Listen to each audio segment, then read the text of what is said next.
Africa, one of the planet's most biodiverse ecosystems. It's as delicate as it is beautiful. With exploding human populations putting excessive pressure on all wildlife, conservation has never been more important. Thankfully, professional and unconventional heroes are emerging in the fight to save Africa's wilds.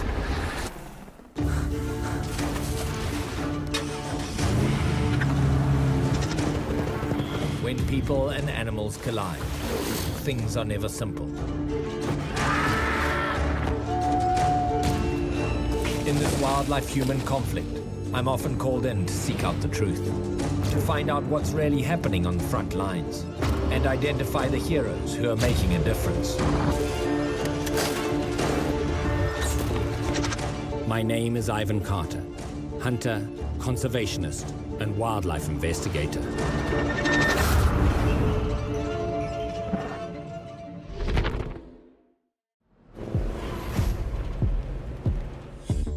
Over 1 million individual lions once prowled across Africa. But as competing predators, lions have clashed with humans over both territory and prey. And as a result, their populations have dwindled to a mere 32,000 remaining. I'm in Zimbabwe, traveling through the Bubi Valley Conservancy, where a very different story is playing out. Thanks to the innovative use of a 280-mile-long fence line to separate the humans and the lions, the Conservancy is home to the fastest-growing lion population in all of Africa. Today, I'm joining one of the main contributors to this research-driven success, Dr. Byron Dupree, to witness some of the work that goes into protecting these iconic predators. Byron has been studying lions in the Bubi Valley Conservancy for over 5 years, spending almost as much time in the bush as the lions themselves. We're tracking the GPS collar signal of one of the Conservancy's most famous cats and are preparing to tranquilize him for a routine checkup. Okay, I think he's on the move. Let's see, he shouldn't go far. Sure enough, we find the lazy lion lounging nearby. We've just seen him. Byron's gonna try and get a shot with a dart gun. Byron prepares a dart and takes aim.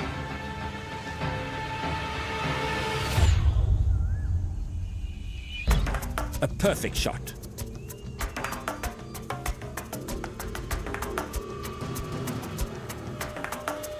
But this is a tough old lion, and he's not quite ready for a nap. So the dart is in, it's been in for about 2 minutes. He's still pretty aware. Finally, the drug takes hold. He's just got down. Yeah. And we can begin our work. This is Wilbur, one of Bubi Valley Conservancy's most popular lions. He's such a distinctive lion because he's blind in one eye. So No way. he was first collared on a lion project in Botswana. GPS collars like the one we're replacing today are essential tools to better track, manage and protect the species. They actually decollared him because their study ended and he was no longer needed. And not long thereafter, he actually got kicked out of the area by, the incumbent males. Male lions are highly territorial and will compete for control of land and fertile females. Once a lion grows old or his supporting males die off, it's common for them to be driven away by stronger or younger lions. Ended up south of Bubi for a while, killing cattle in the communal lands. One day, we got a report he broke in through our fence. And how long ago was that? That was about 2.5 years ago now. He did all of that With one eye? with one eye. How old do you think he is, Byron? We know that he's over 10 years old based on the records from the project that had him collared originally. At over 10 years old, Wilbur has arguably been studied more than any other male lion in Africa. Having said that, his teeth are actually in very good nick for an animal his age, and obviously he's of very good genetic stock, having been through what he's been through. So has he bred since he been here? Yeah. So some of those great genetics are here too. Breaking into this property, Byron, might have been the thing that saved this guy's life. Eh? Absolutely, Alan.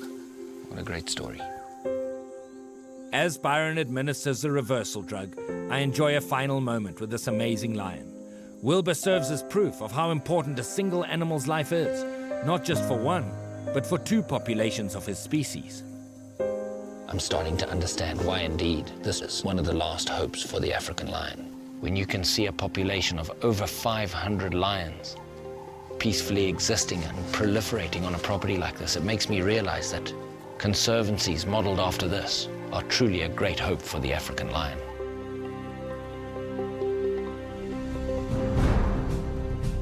By our very natures, humans and lions will always remain competitors.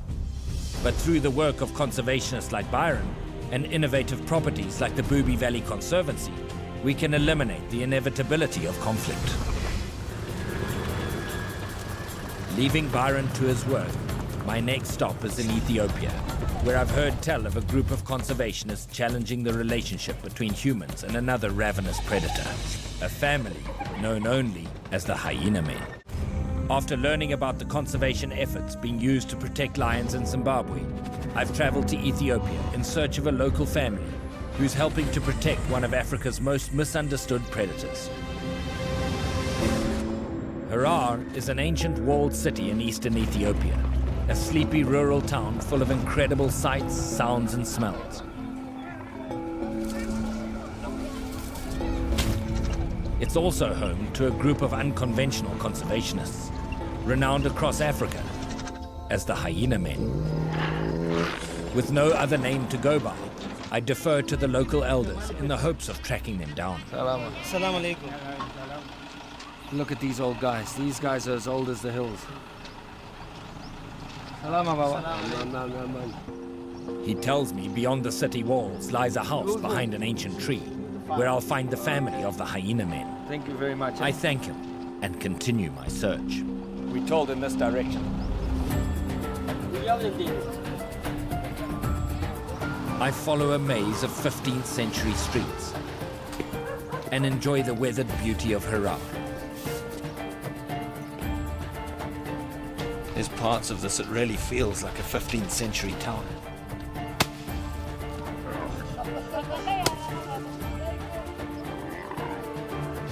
Finally, just outside the ancient city walls, I spot what must be the ancient tree.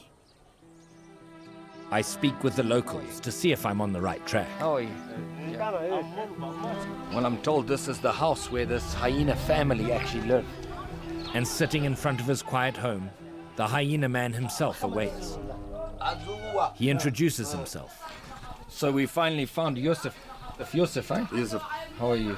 He's one of the famous hyena men, and he apparently learnt this from his father. Yeah, okay. Okay. He treats me to some traditional Ethiopian hospitality and tells me his story. In the old days, he says his grandfather and his great-grandfather used to hate hyenas, just like everybody else around Africa. Hyenas have historically been portrayed as dastardly creatures in local folklore due to their iconic cackling voices and sinister appearance. Striped hyenas are smaller, warier scavengers compared to their larger spotted hyena cousins, who tend to kill over 60% of what they eat. Mistakenly thought of as cowardly creatures, hyenas are infamously ravenous and well known for driving larger predators like lions off of a kill, which can cause problems when they start looking to livestock for a meal.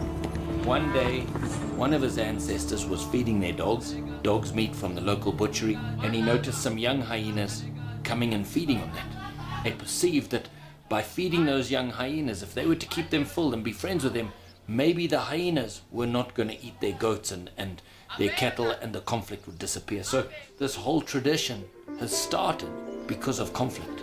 And so, with patience and dedication, a bond was formed between these humans and hyenas that would span generations of both species. And the legend of the Hyena men was born. Today, the hyenas are not at all dangerous to humans. They come in the city at night, people accept them, and so he believes that by his feeding the hyenas, he's not only taught the hyenas to not fear humans, but he's taught the humans to not fear hyenas.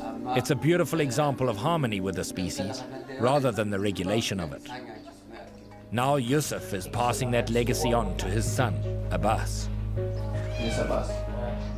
7:30 tonight, and his son will take us out and show us how to feed the hyenas. And even his grandchildren are going to be there as well, also learning how to feed the hyenas. Thank you very much. Thank you. Okay, we see you tonight, eh? Okay. But as the day fades to night over Harar, I'm very aware that I've never been face to face with a wild hyena before.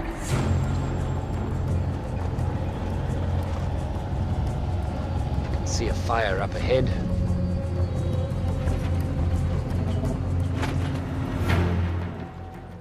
Abbas and his son have begun burning animal fat, an old technique used to attract the hyenas.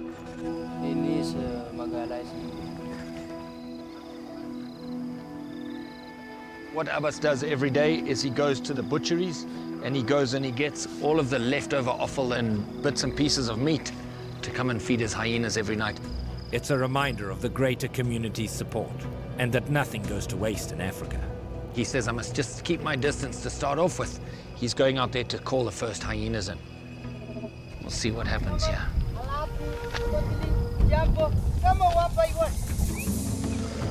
Calling out to them by name. Whether these wild animals respond is another story. So we've just got to keep quiet until the first few come here. And at that point, once he's fed a few, then they'll all come. That's what he said.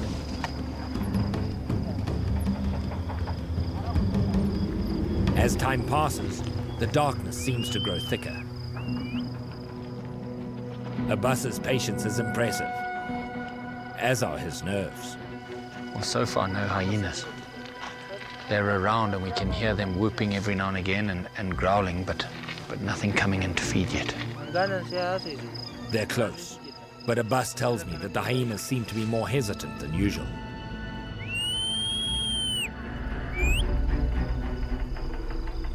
I'm not sure who's more wary, myself or the hyenas. Like a choir of the night, the cackling grows. I'm Ivan Carter. I'm on the outskirts of the city of Harar in Ethiopia with Abbas, a fifth-generation conservationist, attempting to feed wild hyenas, and they've just emerged from the darkness. Well, we just saw our first eyes in the bush, and when we shone the light on there were 4 or 5 hyenas. Listen to them, listen to them. They're giggling behind me.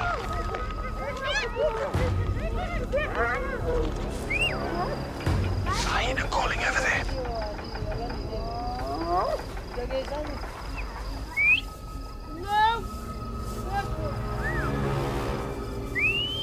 Here comes the first one. See that hyena?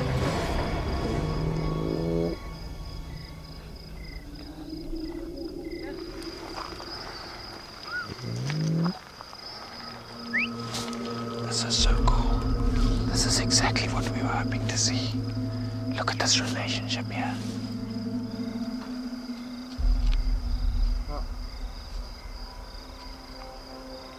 Look at this. Just look at this relationship. It's unbelievable.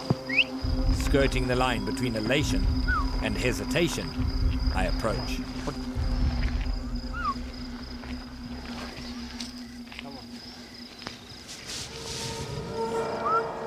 So what is the name of this one? This one, an alto. Pretty intimidating, huge animal. He's just quietly and carefully getting the right piece of meat for this guy. Check at that. It's unbelievable. So this is the first one that's come in. This is a perfectly wild hyena.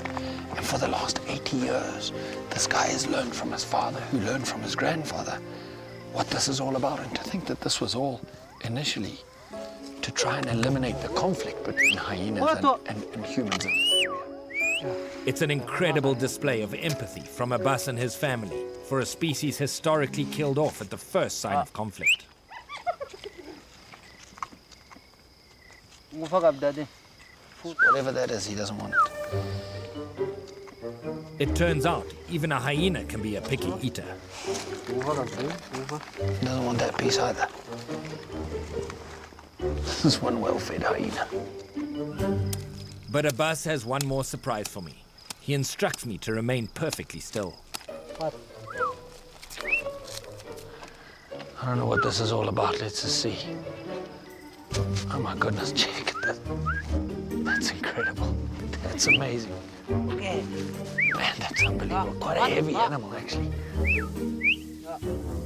Chaltu, Darartu, Adakamar, Ibsa, Ibsitu, Kot. Here comes everybody out of the bush. Thanks to Alto's fearlessness, the rest of his family finally comes out to join us. Sitting here in the middle of Ethiopia, surrounded by hyenas. This is a very cool experience. Smelly experience, but a cool one. Conservation takes many forms, and this is one of the most unconventional examples I've ever experienced. But the effects of the hyena men's work are distinct and profound. By providing for these hyenas, the predators have ceased hunting livestock. The community no longer see them as a threat to be removed, and all live in a harmony seldom seen around Africa or the world at large. Okay. It's good, eh? Okay. Very nice. Thank you. Okay. Yeah. Inspired by the work of the hyena men in urban Ethiopia, I'm curious how things have changed in the remote parts of the country. Just need to know more about these people, more about their relationship with their wildlife. The Ethiopian people have got a very rich and very beautiful culture. There's a lot of incredible tribes, and what a bus suggests is that we go down to the Omo River. So I guess that's going to be our next stop. I'm traveling across Africa, exploring unconventional conservation efforts and the heroes behind them. After feeding hyenas in Ethiopia, I've traveled into her borderlands in search of her renowned tribes.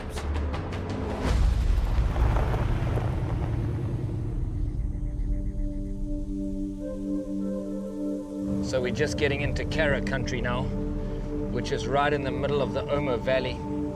It's well off the asphalt road. It's incredibly beautiful.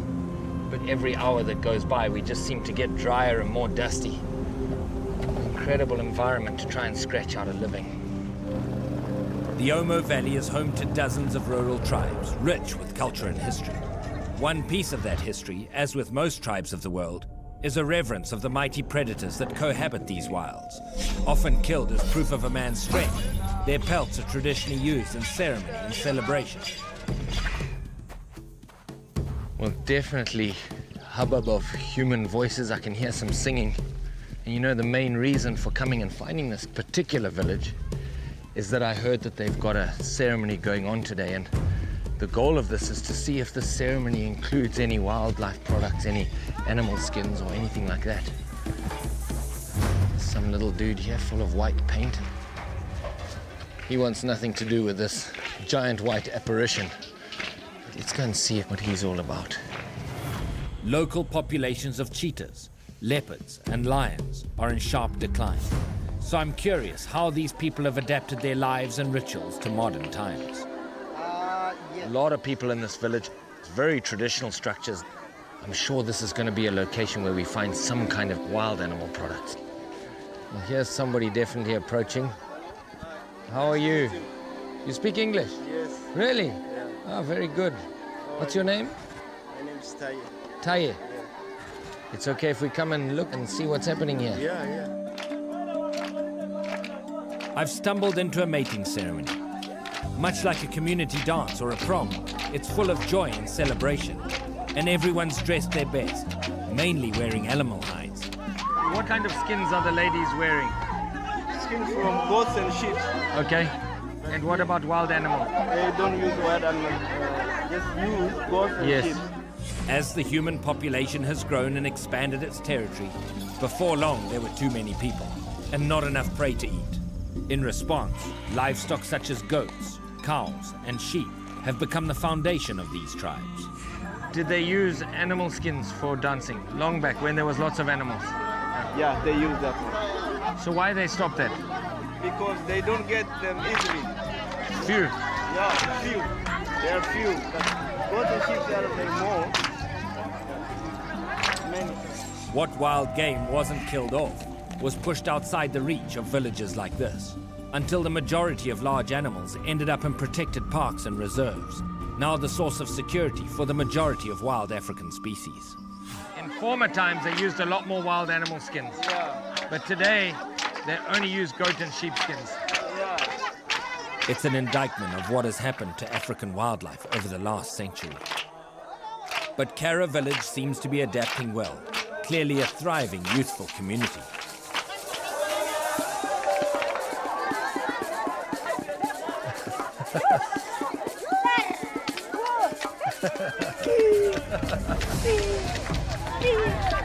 I think she definitely fancies me.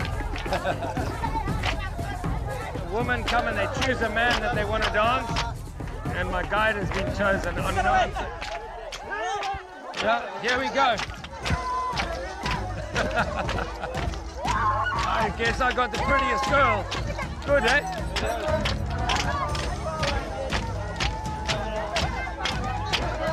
There we go.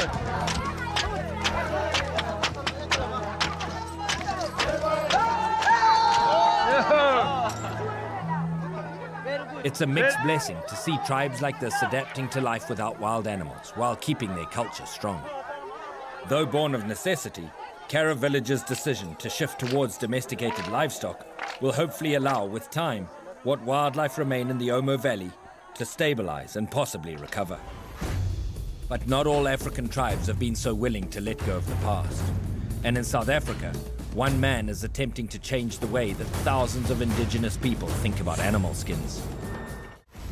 I've been traveling across Africa, finding unsung heroes of wildlife conservation.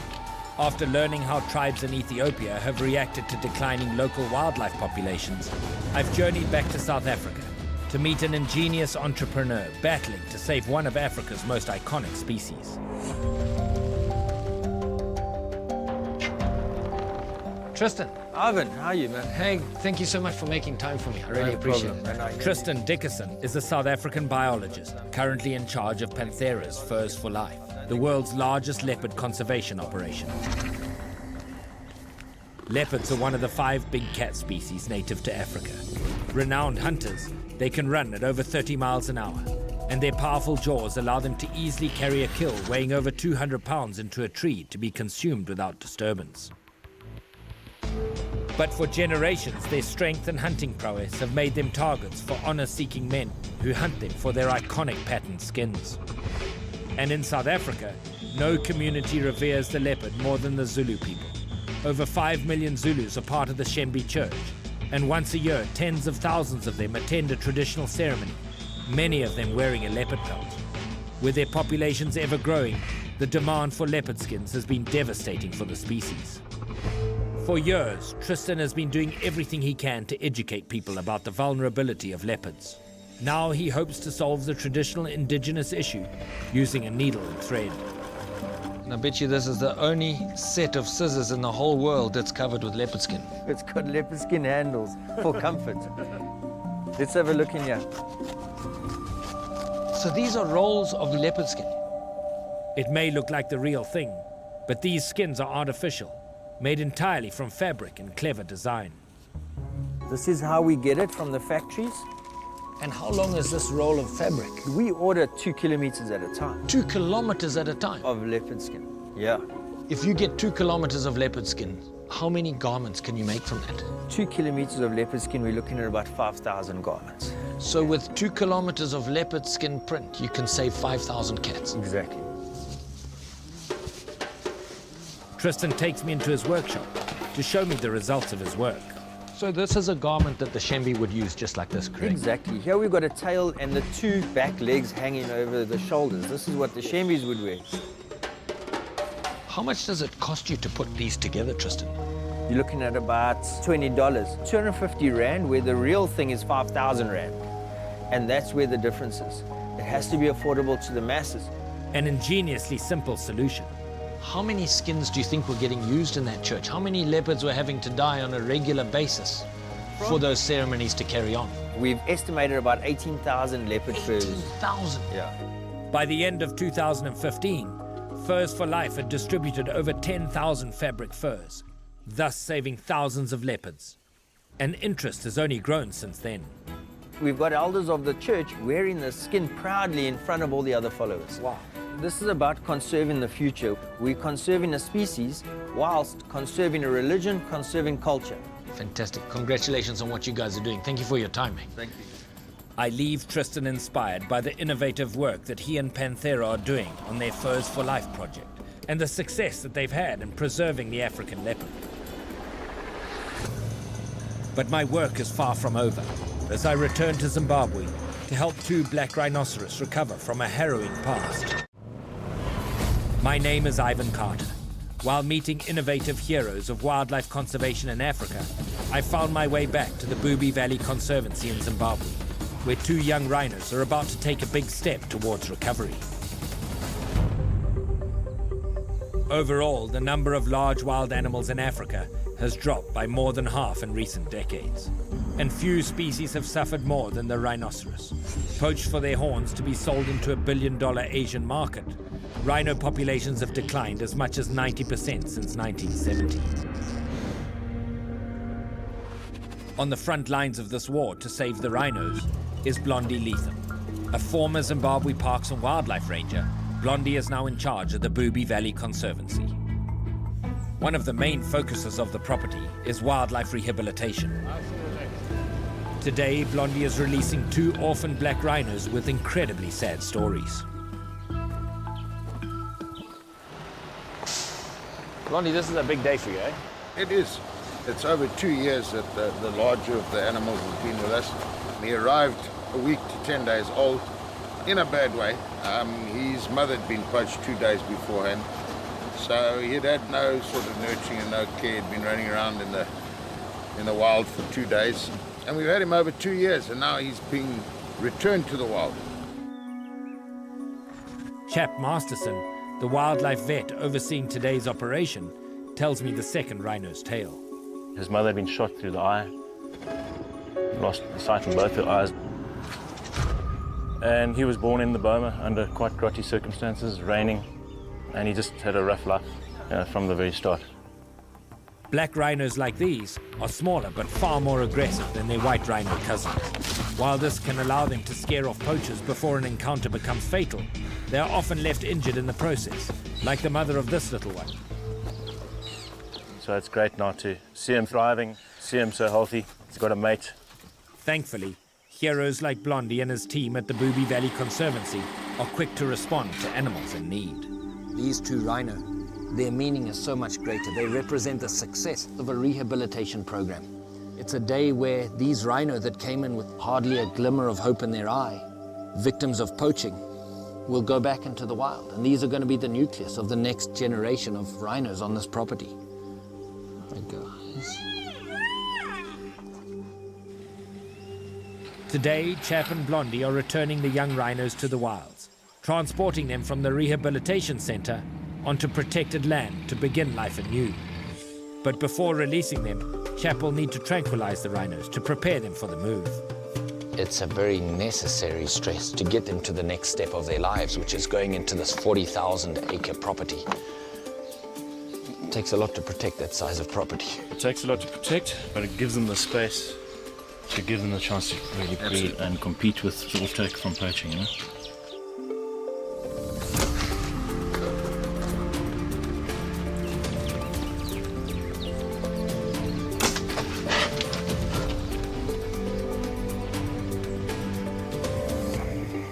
For 2 years, Blondie and his crew have been nursing and caring for these 2. But nothing makes him happier than returning them safe and healthy to where they belong. You know, it's a bittersweet moment, isn't it? That's wonderful. Really wonderful. And when they walk off together, that's when you really feel the lift. With the rhinos sedated, the team gets to work, quickly taking blood samples and documenting their measurements. The rehabilitation staff gather to watch the momentous occasion as the animals they've dedicated their lives to are guided into their transport crates. And that's the first rhino in the first crate.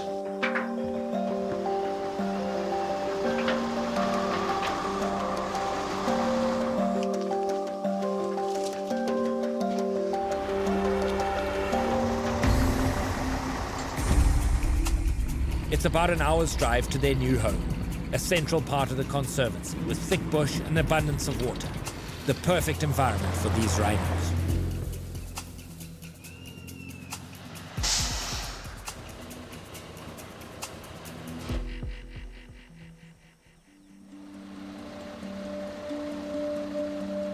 There's been 2 years of work to get to this point. Today they're getting released as sub-adults with a huge amount of hope. We're just about to swing the doors open and give them their first look at this new, very safe property. After 2 years of devoted attention and care, the big moment has arrived. Here we go. This rhino's getting their first glimpse at the outside world. Both doors are open. First step. There we go, first step. Turning around to look at us. He's looking for his buddy. This is the first time he'd ever been in the wild. He had at least a week, 10 days in the wild initially. This is the first time this fella in his life, because he was born in the Burma to that blind rhino.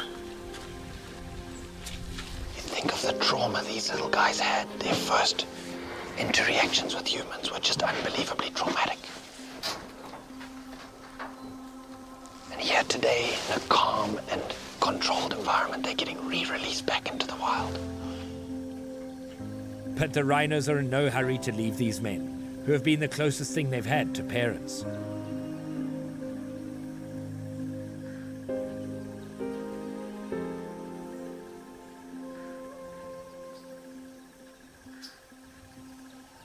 Come on, you're gonna have to chase these rhinos away.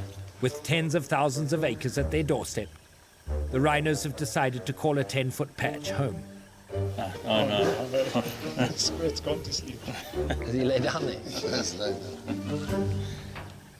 Well, these rhinos have spent the last 2 years in an enclosed area, and it just seems that they took one look at the bush out here and went, no ways, we're going to stay next to the crate. But they've also never walked in the wild before. I think it's pretty intimidating out there for these little guys. But eventually, as all children learn, taking that scary first step is just part of growing up. And together they venture out into the brave new world. At least they got each other. Yeah. That's a big thing. Thanks to the tireless efforts of Blondie and the Booby Valley Conservancy, 2 more black rhinos have been given a second chance at a long and peaceful life. With luck, they will breed and help rebuild their once mighty species. Back in South Africa, another property is attempting to rejuvenate a different species, and an old friend of mine is about to delve into uncharted territories.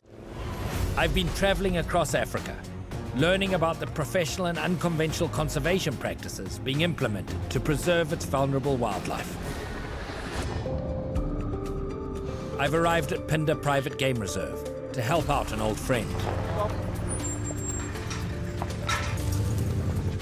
Wildlife veterinarian Mike Toft has saved countless lives of animals over a long career. But today he's preparing for a highly uncommon procedure, giving an elephant an ultrasound. Elephants once dominated the African landscape with their enormous size and tight family dynamics. But with the demand for their ivory tusks at an all-time high, rampant poaching has decimated their populations from 5 million down to an astounding 700,000 in the last century. Which is why monitoring potential pregnancies is all the more important. And thanks to diligent operations like the one Mike is tasked with today, the elephant population is actually growing in South Africa. One thing we don't do is a lot of elephant ultrasound, obviously. Today, we're tracking a matriarch elephant recently seen mating. The goal will be tranquilizing her and performing the ultrasound, but confirming the pregnancy might get a little messy. To get the ultrasound, and we've got to evacuate the rectum, basically, and that's going to be a bit of a mission. Then what we'll do is insert the probe just into the intrapelvic area. If it's possible, we're going to get a picture of and have a look-see. But there's a complication. The matriarch in question has a calf, so we'll have to separate them for the operation, and then work quickly to reunite them as soon as possible for the sake of the young elephant.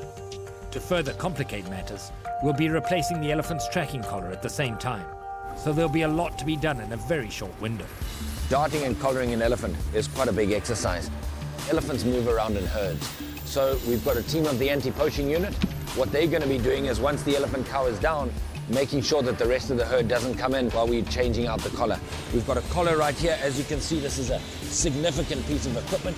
This is actually the transmitter piece on the top. A lot goes into this, a lot more than meets the eye. With everyone ready, we load up and head out.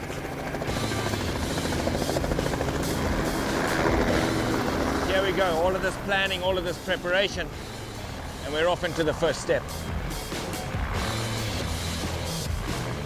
As the chopper searches for our elephant from the air, we'll be following on the ground. There's a lot of moving past this. I've got a truckload here of all of the anti-poaching people. We're going pretty quickly. These helicopters, when they go line of sight, they can cover ground a lot faster than we can in the cruiser. Following the tracking signal from our elephant's collar, Mike is hot on her trail.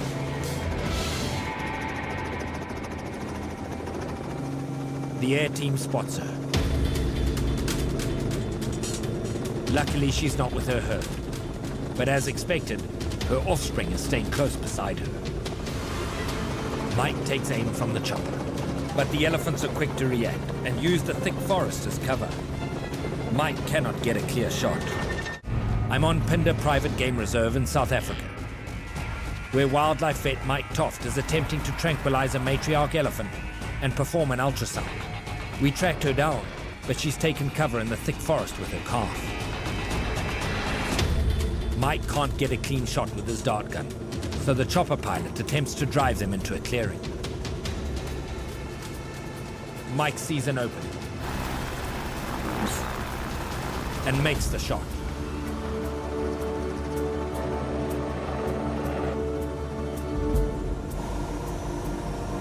Frightened, the young elephant runs away. Once Mike is on the ground, the chopper will keep a close eye on it while we perform the operation. The sedative takes hold, then the 6,000-pound animal goes down.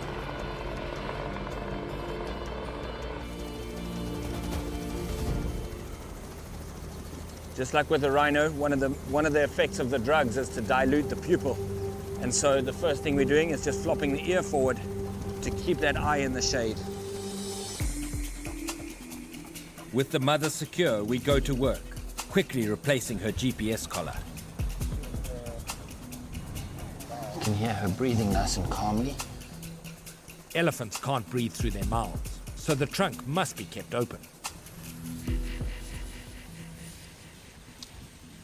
But before Mike and his team can perform the ultrasound, we must clear any obstructions remaining in the rectum. Never afraid of a messy job, I step up. Donning a glove and lubricating it as best I can, I get in position and dive in. It's hot in there, isn't it, eh? Sure. Nothing in there. Definitely better job with a glove rather than not. Just to be safe, Mike double-checks my work. Oh, what a pleasure. We don't have to empty anything. It's 100%. With the way clear, we can proceed with the ultrasound. Mike and his team prepare the probe and move it into position. The probe is actually working very nicely. The gestation period for an elephant is almost 2 years, so if the pregnancy is far enough along, we should see it here. The verdict? Well done. I think you've done superbly. I actually don't think she is by the look of things.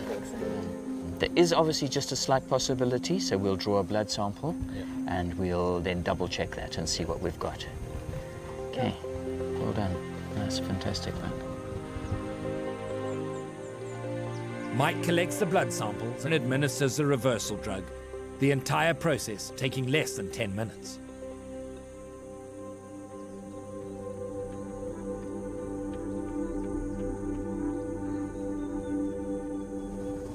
Okay, let's go.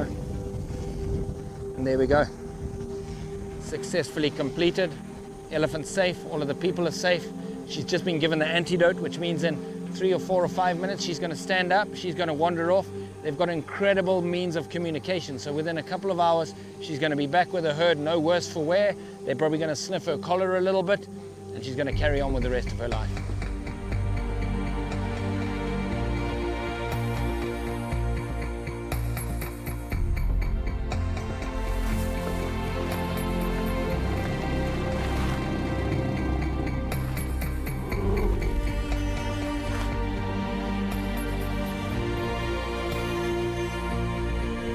After a job well done, the team looks on as this beautiful mother rises, Soon she will be reunited with her calf and the rest of her herd.